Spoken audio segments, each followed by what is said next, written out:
Hi guys, how it's going? What I'm trying to talk about today is something that you may not think much of, but it actually really important in learning English.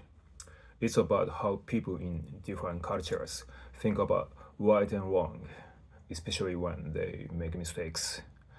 Let me start with Western culture, places like the United States and much of European nations. In these places, generally speaking, people are engraved to think about right and wrong based on what they feel. I mean, guilt feeling comes from what they feel inside, not from what others think, which is fundamentally rooted in Christian view of the world, I guess. People might say sorry, try to fix things, or just admit they messed up. What really matters is they recognize it was wrong and try to make it right. That's how justice works in many Western nations. What's also interesting is people in Japan tend to approach things differently. What we see here is a totally different way of looking at the world. It's not about how you feel or what you do. It's about how others will think about it. I mean, shame shows up the moment others find out what you did wrong, and that's a painful part that really hurt. Right? The logical conclusion here is that shame isn't just about what you do or how you feel. It's about how your actions influence others, your family, your group, your company.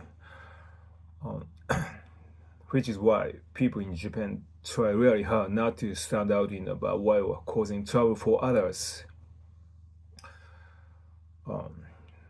That difference, guilt from inside and shame from outside, comes in a lot of situations. What is typical in the Western classroom is students are encouraged to exchange their opinions and ideas and discuss openly.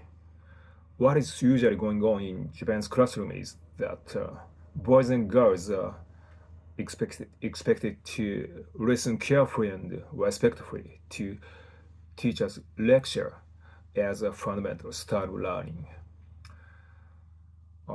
Even in everyday life, we can recognize how things are shaped by different values.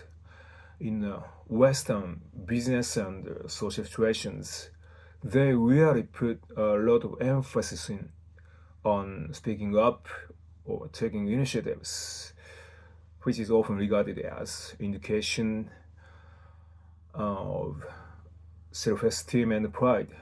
Even if what they say isn't perfect, that doesn't matter. Speaking up something bold is imperative to attract attention and respect from others. That clearly shows how much they value individuality and open debate. In contrast, we tend to be more careful. The way we hold back before speaking up reflect how much we care group balance and harmony. It's not that we don't have enough confidence or we don't know how to express ourselves in public. It's just that fear of standing out too much in a bad way or causing trouble for others is something we are very aware of, which makes us choose indirect attitude towards communication. It's all about keeping harmony, which really matter in how things work in Japan.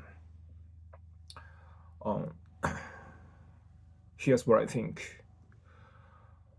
People in Japan tend to try to sense how others feel and act accordingly, which makes things more polite and balanced. But it could be sometimes a little bit, you know, stressful. But I mean, it could be a peer pressure or strong unwritten code in our society, but in spite of this, that exactly is something we should be proud of.